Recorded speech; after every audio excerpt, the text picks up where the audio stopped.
barangay nga mga meetings ang PWD na kung imbitaron ako ara ito no kag salamat ko sa Ginoo nga si Bigo Piderito wala gid nagakalipat sa akon. Ako lang nagakalipat.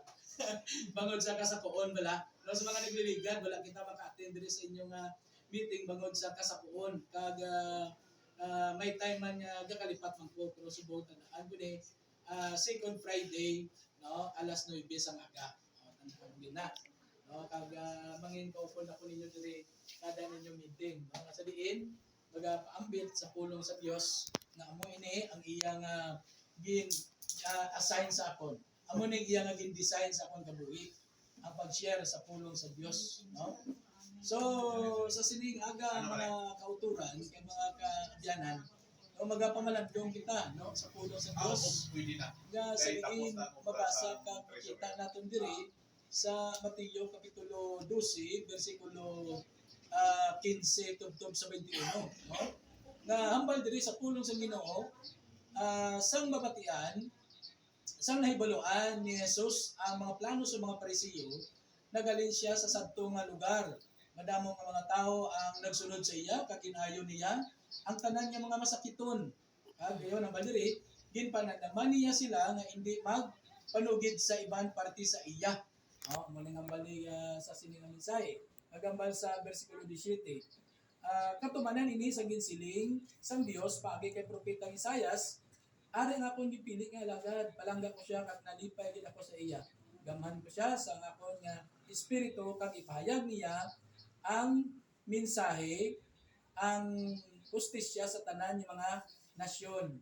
Kag sa bersikulo 19 to 21, kag hindi babatian ang tingog sa dalanon kag hindi niya pagpabayaan ng mga nagluya sa pagtuo kag ang hindi niya pagdaligdan ang mga nadulaan sa paglaom hasta mapalutad niya ang hustisya no kag balpadre kag ang tanan ng mga tao sa nasyon magalaom siya so kung aton batian ang ini nga mensahe no kay sometime ni Kristo Jesus sa iya nga ministriya sa kalibutan sa kanila sa dire no si Kristo Jesus pangwali na hanungod sa mensahe sa Diyos ng Amay. No? Kaya si Kristo nagkari sa kalibutan para sa pagpahibalo sa mga katawan sa pagsugid sa mga plano sa Ginoo sa natong Dios. Kaya ang tao sa realidad sa sugod-sugod gid ang tao makasasala na. So ang tao nahilayo sa Ginoo, bulan ang atong relasyon sa Dios. Galing bangod sa kaayo sa Dios, sa pagigugma sa Dios, si Kristo Jesus hatag niya sa aton, padala niya sa aton diri sa kalibutan. Amo na nambal dira sa John 3:16, for God so loved the world that He gave His only begotten Son, that whosoever believeth in Him should not perish but have everlasting life. Amo na promesa sa Ginoo. No nga kung sino ang magtuo sa iya, makaangkon sa kabuhi wala sa katapusan. So bangod sila nga pagpanudlo, ang mga Parisiyo nagkaaki kay Kristo no sa tunga time, no? Kag sang si Kristo sa alas kalibutan nagpag-ayo siya sa tanan nga may mga balatian. So sigurado ko na kita nga mga PWDs sa tunga time ara nakita dito no upod kita dito nga gin-ayo ni Kristo sang sadto nga panahon. So amo na gani sila ko tani kun subong tani ari man si Kristo para magkalaayo kita no. Galing giti subong iya ang ato niya ang mga promesa na lang sa Ginoo. Mapatubot sa tion kag kita pagdalon dito sa langit kag dayon kita tanan mangin perpekto. Wala na kita sang mga diferensya, no? Ano ka man subong, no? Ano man kay tanan mo. No dito sa langit ya alalangay kita tanan, no? Magwapa kagwapo ta. Kagay sa aton mga captain di kag aton nagawad, kag sa no? Sa tanan-tanan, no? Hindi mabit o kumpleto, wala sila diferensya, no? O kita mangin kaangay na sila, no? Pagabot sa adlaw na si Kristo magakarin na sining kalibutan kag magakuha sa iya nga mga ginpili, no? Kag bangod sa ginhimo no si Kristo Jesus na nagpag-ayo siya, nagawali siya, ginhingabot siya sa mga Parisiyo. Imagine, mga pare ang naghingabot kay Kristo sa muna, mga Parisiyo sa muna. Amo to ang ila pangingabot kay Kristo, ang ila plano nga si Kristo dakpon kag aksyon.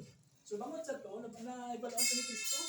So that's why nga si Kristo nagpalatyo dito sa Santo Madugog. Pero sa gihapon ng mga tao, nagasunod sa iya, no tumay malabi na tumay mga balak-balakan. Hindi pag-ayo tanan ni Kristo Jesus. No? Kag ini siya gindagna na ni propeta Isayas.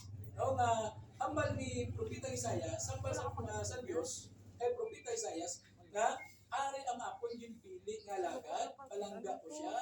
Kag ambal niya diri kag nalipay ako sa iya, gamhan ko sa espiritu kag ipayag niya ang hustisya sa mga nasyon. Sino ni mga nasyon? Kita nga mga tao, no? Bangod kita, gapos kita sang sala. Masunod na pa. Gapos kita sang sala. Galing bangod sa pulong sa Dios, bangod sa kaayos ang Ginoo, ginhiluway kita no pinaagi sa iya nga ginhimo dito sa cross, no? Ato balang pagpalansa niya sa cross, pagpatulog sa iya dugo, amo ato ang naghiliway sa aton kasalanan.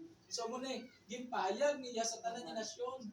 Butsingon ginpabalo niya sa tanan nga mga katawan niya kung ang tao maginulsol sa iyang mga salatan magbiya sini kagayon magtuo sa aton Ginoong Dios makaangkon siya sa ginatawag nga kaluwasan kag makaangkon siya sa ginpromesa sa Dios nga ang kabuhi nga wala sing katapusan, no? Di amo ni ginambal diri nga ari nga akong ginpili nga alagad, palangga ko siya kag nalipay gid ako sa iya.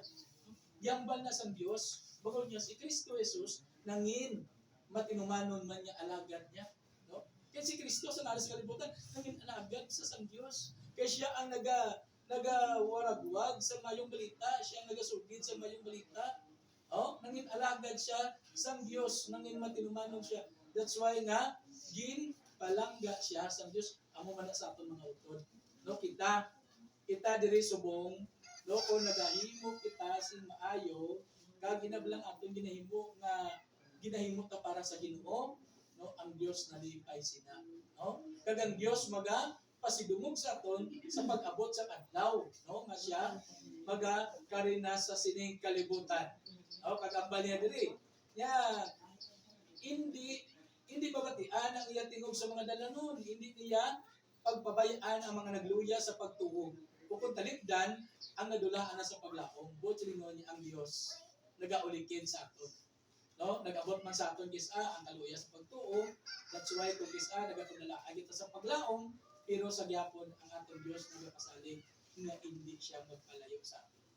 Ang aton nangimuon, pag-abot sa tion niya, daw mawadaan ka na sa paglaom, bangod sa kaintangan nato subong sa pangabuhi diri sa kalibutan, ang kapigitaon, ang mga kaimulon, ang mga kabudlayan sa kabuhi, mga challenges no sa aton, labi na sa aton yung kaintangan karon. No, kita nag-amo sini, mga kabudlayan kita nga gin-experience. No, hipokrito kita kung magsiling kita nga okay lang po, ay ko'y kabudlayan, may ara kita kabudlayan. Galing nangin mabakod kita, nangin mapag-on lang kita, bangod niya may ara talakapan nga nagatatap sa aton kag may ang gobyerno wala na nagapabaya sa aton. No, pero sumuna pag PWD ka, pag bulag ka, wala ka na pulos. Pag may diferensya ka sa lawas, ginatawagan niya sa una nga disabled, di ba? Wala unang tawag niya sa una sa mga PWD mo, disabled person. Di magsinig ka ng disabled, wala na disabled na. Pero again, di ba? Person with disability, di pa namin. Di ako na subong. Nagitagaan kita sa paglaom. Kag initanan, pamaagi sa Diyos. No? Ining aton mga PWD president, ining aton mga barangay officials, ang aton gobyerno, gingamit sa Diyos nga agod mangin mabakod ang aton tagsa kapaglaom. Ay mapuslan pa kung sa gobyerno. Ay mapuslan pa kung sa akon ni si katawo. Bangod may nagatatap sa aton ang aton gobyerno. Halin sa matakas, pakadto sa mango. No? Kag ilabi sa tanan ang kanami din subong. Kay may-ari kita diri, head officer, Sir Al James, wala ka man siya ginadayaw. Ini saya ginagamit man sa Ginoo. Nga sa diin, advice niya gid sa kada barangay nga mag-conduct sa meeting, may ara gid nga word. Word, amo ning pulong sa Ginoo. Okay nga ang pulong sa Ginoo isa ini sa nagapapangpul sa aton, nagabuhi sa aton paglaom. No? Kung aton ni tutukan ang pulong sa Ginoo, pamating-an ka lang dinhi, kag aton niya inang batyagon no nagapabakod ini sa aton tagsa kapaglaom. Nagapabakod sa aton tagsa kapagtuo. Kag ang aton Dios nagapalangga gid sa aton. Palangga kita sa Ginoo. Wala sang pinili ang Dios. Imol ka man, manggaranon ka man, may diferensya ka man, wala man, pala temporaryo kita sa atubangan sa aton Ginoo. Palangga kita sa aton Dios. So ang aton mabalik sa Ginoo amo ang aton niya pag alagad sa iya, pag-abisa, paghimo sa mga butang nga gusto sa Ginoo. Kung wala ka nagasimba, utod, advice ko sa imo, simba agad. No? Isa ina sa mga pamaagi nga ikaw nangin responsive, no, sa aton Ginoo. Kung nagatuo ka, kung nagakabig ka nga ikaw ginluwas ang Dios, simba kita. Kaya ang aton nga sadsaran sa aton pagkabuhi sining kalibutan, hindi sa sining kalibutan, kundi dito sa langit. That's why nagambal sa Apostol Pablo, isentro ninyo ang inyong mga pangunahuna sa mga langit ninyo mga butang, kag hindi sa kalibutan ninyo mga butang. What siningon, kang aton niya pagkabuhi, ang matutod niya kabuhi, adto dito sa langit. No, diri sa kalibutan, temporaryo kita pinilitanan. No? Evil ka man, mangaranon ka man, pag-abot sa tiyon, mapatay kita nga wala, si pag-abot dito, tukol sa kalibutan. Kundi, ang aton sa kamakalag, pag-aatubang sa Diyos, kag ang Diyos, magahukom sa aton, sunod sa aton mga bilibog. No? Hindi ko nag-ibog kita kayuhan, ano ba lang siling, kung nagtanom ka sa mayo, mag-aani mo ka sa mayo. Pero kung nagtanom ka sa kalainan, mag-aani ka man sa kalainan. So, panayon kita sa aton mga ginoo nga mapag-alagad sa Ginoo. So, nitilaon, magapangamuyo kita. Amay nga balaan, Diyos, malabing gamanan, silitin ng Lord, nagpasalamat kami. Sining mensahe Ginoo nga imo ginatag sa amon, nga nag-remind sa kada isa Ginoo. Salamat Ginoo makadayeg ikaw nga nagapalig-on sa amon o Dios. Lord, sa nitinion magahinon namin kami, mag-istoryahan kami, nanungod sa mga bagay-bagay o Dios. Lord, puligi kami ang o Dios. Naginasabi ka ng tanan sa iyo. Bisan pa man Ginoo, ang ini Ginoo nga pidaw Ginoo dili sa sining barangay sa Musik Ginoo. Ikaw pa dahil magpakamayo dili sa tanan ng mga barangay officials sa Dios. Pakamayuhan ka sa tagsa, giyahay sila o Dios, at agis ang kaalam Ginoo. Kaalam Ginoo sa diin, mahimo nila Ginoo ang ilang bulaton na ininahalad sa imo Dios. Paintindihan sila Ginoo, kag tubuin sila sa nagkadapat nila ang buhaton Ginoo. Sa diin, ang mga kayuhan, mahatag nila Ginoo sa mga pagbuyo, labi na Lord sa mga PWDs.